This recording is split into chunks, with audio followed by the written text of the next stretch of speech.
Actually एक बार समझ लेते हैं कि कौन सी कंपनियों को फायदा और नुकसान हो सकता है। एक डिटेल रिसर्च डिम्पी लेकर आए हैं हम तक, पहले वो एक बार समझ लेते हैं। डिम्पी बताएं।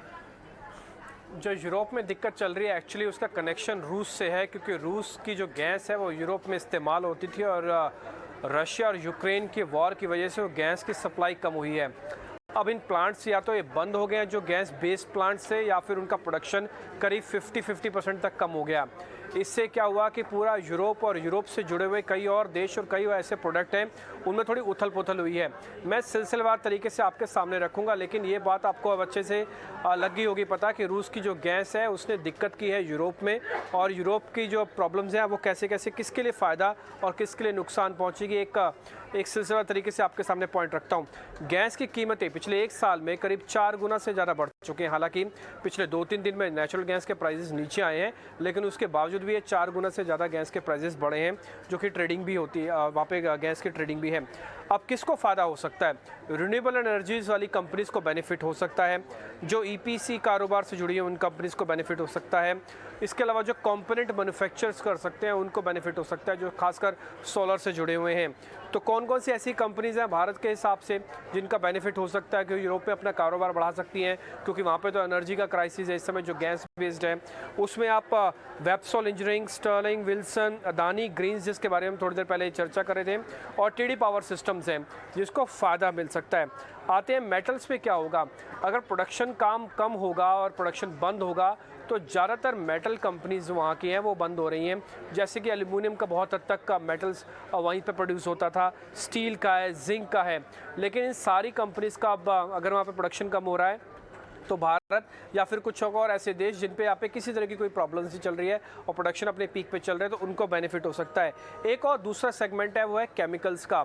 यहाँ पे डिस्टर्बेंस ज़्यादा है, क्योंकि यहाँ पे यूरोप की जो वेटेज थी या यूरोप का जो दबदबा था वो बहुत ज़्यादा था। आप इसी से अंदाज़ा लगा सकते हैं कि बासफ नाम की जो कंपनी है वो वर्ल्ड की बड़ी कंपनीज में से एक है जिसका बेस अब यूरोप में ही है, और अगर वहाँ पे प्रोडक्शन कम होता है, लेनेक्सेक्स एक और कंपनी है, अगर वहाँ पे प्रोडक्शन कम होता है तो भारत की जो केमिकल कंपनीज हैं उनको बेनिफिट हो सकते हैं, जिनका एक्सपोर्ट्स यूरोप में काफ़ी ज़्यादा है। मैं उसमें से कुछ एक नाम आपके सामने रख रहा हूँ, जैसे कि दीपक नाइट्रेट है, इसके अलावा मेगमनी फिनकैम है जिसके बारे में बातचीत कर रहे थे, गुजरात फ्लोरोकेमिकल्स की बात है, अतुल लिमिटेड है। तो ये कुछ एक ऐसी कंपनीज़ हैं जहाँ पे जिनका बेनिफिट जो है आपको अब यूरोप के अब इस क्राइसिस का बेनिफिट इंडियन कंपनीज़ के तौर पर आएगा। एक और बात, एपीआई के हिसाब से भी यूरोप बहुत बड़ा एक हिस्सा था, क्योंकि यहाँ पे अगर आप देखें तो दुनिया का ये तीसरा सबसे बड़ा हिस्से में से एक है। तो जो एपीआई से जुड़ी हुई कंपनीज है कि वहाँ पे प्रोडक्शन डाउन है, एनर्जी चाहिए होता है, तो एनर्जी है नहीं वहाँ पे गैस बेस्ड, तो अगर फ़ायदा भारत देश की कंपनीज़ को सकता है, क्योंकि हम तो ऑलरेडी वैसे भी सस्ते एपीआईज में हैं, और हमारे यहाँ पे Hikal, IOL chemicals, Divi's, Solara active, ये कुछ एक वो कंपनीज़ हैं जो कि अच्छे बेनिफिट्स उठा सकती हैं।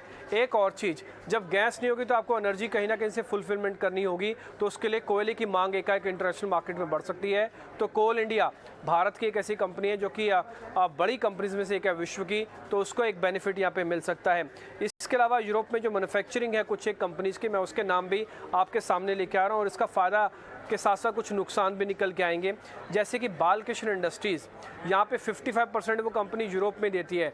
अगर यूरोप का प्रोडक्शन कम है, वहाँ पे गाड़ियाँ कम बन रही हैं या फिर और कोई दिक्कत है, तो बालकृष्ण इंडस्ट्रीज़ को नेगेटिव हो सकता है। इसके लिए टाटा मोटर्स ऑल्दो काफ़ी अच्छा चल रहा है, लेकिन जेएलआर का बिजनेस जो इनकी बैलेंस शीट्स में करीब 25% यूरोप से ही आ रहा होता है, तो वहाँ पे अगर प्रोडक्शन कम होता है तो फिर थोड़ी दिक्कत आ सकती है। ये कुछ एक नेगेटिव वाला हिस्सा भी है। और लास्ट में आईटी कंपनीज़ के बारे में जिक्र ज़रूर करूँगा, क्योंकि टोटल बैलेंस शीट जो आईटी कंपनीज़ के एक्सपोर्ट्स फ्रंट पे है उसमें यूएस के बाद जो सबसे बड़ा कंपोनेंट है जो 25 से 30% बनता है वो यूरोप है।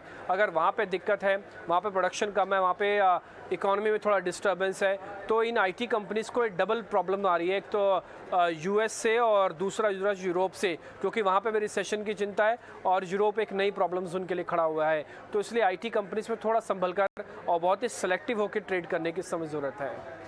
बिल्कुल, चलिए ठीक है। तो ये एक अच्छी खासी रिसर्च जो लेकर आए डिम्पी हमारे लिए कि कौन सी कंपनियों को फ़ायदा और कौन सी कंपनियों को नुकसान होने की यहाँ बात की जा रही है। सभी सेक्टर्स पर उन्होंने अपना एक रिसर्च भी रिपोर्ट हमसे शेयर की। शुक्रिया डिम्पी ये सारी जानकारी के लिए।